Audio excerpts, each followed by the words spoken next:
waxyaabaha kale ee ay shirarka hore ku soo qaadeen laakiin ana shirka jirayd lagu soo dirin waxa kamid ah in gaashaanka loo daruuro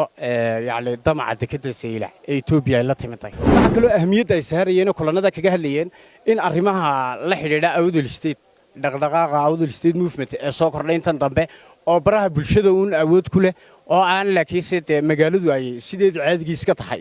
ina dhaqanka markaa waxa iyaga gaar bay uga wada hadleen wixii ay yiraahdeen kulli dhaqanku iyaga sheegi doona ma laakiin wali ilaa imika ma jiraan odayaal ka amba baxay magaalada Boorama oo tagay mataqaala ugaaskii doonaya iyo warka aynu arkayno ilaa hadda ma jiraan laakiin wixii ay ku wada hadleen wali waa wax u qarsoodiya daawadayaal hadda waxa barbarkayga taagan wariye Ibraahim Suxufi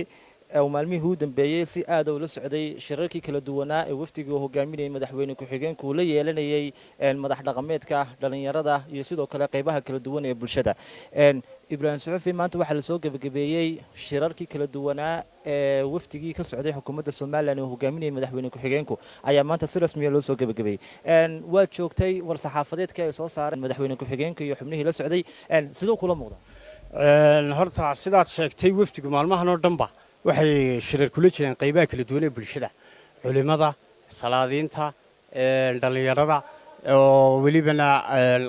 mararka qaar hoteelo ayaa la kala fadhiisinayay laakiin waxay kala hadlayeen mabaadi' isku mid ah inta ugu badanna qodobadan ka soo baxay shirka jiraayada imika ay sheegeen marka laga reebo waxyaabaha kale ee ay shirarka hore ku soo qaadeen laakiin ana shirka jiraayad lagu soo dirin waxa kamid ah in gaashaanka loo daruuro yaani damaca dekada Saylac ee Itoobiya ay la timitay war hatta arrimahan imika shirka jiraayad lagu soo dirin ee u muuqanaya siraha culus ee shirarka gaargaarka ah lagu soo qaaday waxa kamid ah in dawladda Itoobiya ay madaxweyne kasta oo soo maray Soomaaliland marka laga reebo madaxweyne ugu horeeyay 39 markii Eritrea ay ka go'day maxamed xajiraan cigaal lagu doortay Boorama ka soo bilow ilaa iyo madaxweynaha imika ugu dambeeya inay dhammaantood wada weydiisteen dekada Saylac laakiin arrinta ay ku weydiisanayeen qol gudaheed markaas ay tahay markii ugu horeysay ee arrintani ay shaaca u soo baxday marka damacaasi in gaashaanka loo darro laba waxa kale oo ahmiyadda ay saarayeen kulanada kaga hadlayeen in arrimaha la xiriira Awdal State dhaqdhaqaaqa Awdal State movement ee soo kordhay intan dambe oo baraha bulshada uun awood ku leh oo aan laakiin sidee magaaladu ay sideed caadigiis ka tahay in kuwaana inuu noqonayo dad aan la isku soo faroorin ayaa dadka wacyigelinta ay siinayeen qayb ka ahayd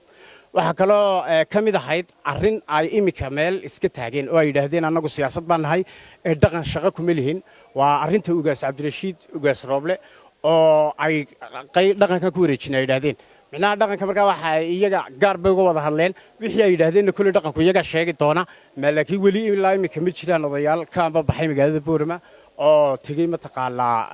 ugaaskii doonaya iyo warka aynu arkayno ilaa hadda ma jiraan laakiin wixii ay ku wada hadleen wali waa wax u qarsoodiya mana aha waxay saxaafadii u soo dhigeen waana shirar ay albaabadu xidhnaayeen bay ahayd